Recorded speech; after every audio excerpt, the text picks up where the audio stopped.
Dan kalau Gus AA optimis 03 menang, ngapain membicarakan 02? Mending menebarkan kebaikan dan keunggulan dari 03. Itu jauh lebih bermanfaat daripada menebar fitnah kepada 02. Sebab fitnah itu lebih kejam daripada membunuh. Halo pemirsa, selamat datang kembali di channel kami Fenomena Politik Indonesia FPI bersama saya Bung Spen dari Ufuk Timur Indonesia, Jayapura. Dalam kesempatan ini saya mau mengomentari video dari Gus AA, di mana dalam video tersebut beliau mengatakan bahwa 02 terus-menerus lakukan blunder, 02 terus-menerus lakukan kesalahan, dan beliau juga menyinggung soal survei bayaran. Nah, untuk lebih jelasnya, mari kita saksikan video berikut ini. Bapak Ibu hadirin pemuda-pemudi sebangsa setanah air, 02 terus-menerus blunder, 02 terus-menerus bikin kesalahan, tetapi aneh, surveinya malah semakin meningkat. Ya artinya itu survei bayaran, bro. Bayarannya gede pasti. Ya wajar lah. Mereka yang punya kekuasaan, mereka punya duit, mereka punya tangan-tangan setan. Karena punya kekuasaan, ya mereka sangat berkuasa sekali, sehingga pede banget.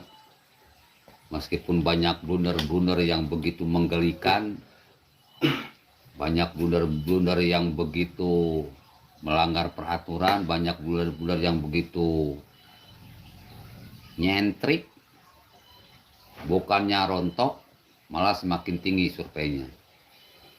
Makanya kalau saya optimis, bro, Ganjar Mahfud menang. Komentar saya yang pertama adalah, benarkah 02 terus-menerus melakukan blunder, terus-menerus melakukan kesalahan, seperti yang dikatakan oleh Gus AA tadi? Ya, menurut saya, selama paslon itu masih manusia, tentu saja dia tidak luput dari yang namanya kesalahan. Dan ini berlaku untuk semua paslon, baik itu paslon 01, 02, dan juga 03. Begitu ya. Kalau kita mau jujur kawan, pihak 03 juga banyak lakukan blunder dengan sengaja munculkan narasi-narasi kotor yang sifatnya kontraproduktif, diskriminatif, berusaha menjatuhkan pihak lain dengan harapan mendapatkan simpati publik. Sebagai contoh dengan mengatakan Prabowo Subianto itu seorang pembunuh, dia itu otoriter, dia itu antek-antek Orde Baru. Lalu kemudian ketika Jokowi merestui Mas Gibran sebagai cawapres dari Prabowo Subianto, pihak 03 begitu gencar melakukan serangan-serangannya terhadap 02 dengan memunculkan berbagai isu, mulai dari isu politik dinasti, isu intervensi negara terhadap lembaga hukum, lalu ada isu kecurangan, isu ketidaknetralan pemerintah, lalu ada isu mendapat tekanan atau intimidasi dari aparat, kemudian ada isu lembaga survei tidak netral atau hasil survei bayaran, kemudian ada isu Mas Gibran takut debat, dan sebagainya. Saya tidak tahu apa motivasi mereka sehingga bisa munculkan isu-isu seperti ini. Nah, tapi saya menduga bahwa isu-isu seperti ini sengaja dimunculkan oleh pihak-pihak tertentu, dan salah satunya adalah pihak 03 dengan harapan bahwa mendapatkan simpati publik, mendapatkan sebanyak mungkin dukungan dari masyarakat. Tapi kawan, fakta hari ini terbalik, tidak sesuai dengan apa yang mereka harapkan. Kenapa? Karena elektabilitas dari 03 justru mengalami kemerosotan, sementara elektabilitas dari 02 yang diserang ini justru mengalami kenaikan yang sangat tajam. Ya, kenapa sampai bisa begitu? Ya, tergantung kepada motivasi. Karena ya kita sebagai manusia berusaha berupaya bekerja, tetapi di balik semua ini ada campur tangan Tuhan, begitu. Iya, kalau sudah begini, kita mau salahkan siapa? Jangan salahkan siapa-siapa. Ya salah sendiri, siapa suruh pakai narasi-narasi kotor seperti itu. Iya kan? Jadi resikonya ya tanggung sendiri. Terima saja kenyataan. Tapi yang saya khawatirkan adalah ketika pada saatnya nanti Tuhan menghendaki Prabowo Subianto dan Mas Gibran memenangkan Pilpres, maka di kemudian hari mereka akan memainkan isu kecurangan. Mereka akan berkata bahwa Pilpres curang, hasil Pilpres curang, lembaga penyelenggaraan dalam hal ini KPU curang, KPU tidak netral, Bawaslu tidak netral, dan pada akhirnya terjadi sengketa pemilu dan kasus ini dibawa ke MK, kemudian MK memenangkan Prabowo Subianto dan Mas Gibran sebagai pemenang Pilpres karena tidak ada bukti-bukti dari para penggugat, maka mereka juga akan tidak percaya dengan lembaga MK. Nah, ini yang saya khawatirkan, tapi semoga saja tidak terjadi demikian ya. Kita doakan semoga ke depan dapat berjalan dengan baik, begitu ya. Ya, komentar saya yang kedua adalah apakah lembaga-lembaga survei ini dibayar oleh 02 seperti yang dikatakan oleh Gus AA tadi?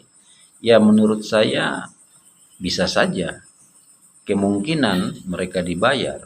Kenapa? Ya, karena yang namanya survei itu dilakukan dengan melibatkan ribuan responden yang menyebar di seluruh wilayah Indonesia, dan itu membutuhkan biaya yang tidak sedikit, bisa mencapai miliaran rupiah dalam satu kali survei. Dan menurut saya tidak ada masalah entah dibayar atau tidak dibayar. Yang penting adalah hasilnya itu adalah benar-benar real, bukan hasil rekayasa atau hasil palsu yang sengaja dibuat untuk menyenangkan hati pihak yang membayar. Begitu. Di era modern seperti ini, survei itu sangat penting bagi para paslon. Kenapa? Karena hasil survei itu dapat dijadikan semacam peta politik bagi mereka, di mana para paslon dapat mengetahui kekuatan dan kelemahan mereka di setiap wilayah yang menjadi basis suara mereka. Dengan demikian mereka dapat terus melakukan kerja-kerja politik untuk terus mempertahankan dan meningkatkan suara mereka di setiap wilayah. Begitu kawan. Maka persoalannya bukan dibayar atau tidak, atau siapa yang membayar, tetapi kemurnian hasil survei itu yang penting. Kenapa? Karena hasil survei itu dapat menjadi semacam panduan atau koreksi dari setiap kerja-kerja politik para paslon. Dengan demikian mereka dapat terus meningkatkan kepercayaan publik dan mendapatkan dukungan masyarakat. Begitu kawan. Jadi adalah bodoh jika ada paslon tertentu yang dengan sengaja membayar lembaga-lembaga survei untuk merilis hasil survei palsu. Itu namanya bunuh diri. Hasil survei itu ibarat peta dan kompas yang dapat membantu kita sampai pada tujuan. Jika kita dengan sengaja menggunakan peta palsu, kompas palsu, itu namanya menyesatkan diri sendiri. Dan itu namanya goblok. Dan saya sangat percaya bahwa 02 tidak mungkin melakukan hal segoblok itu.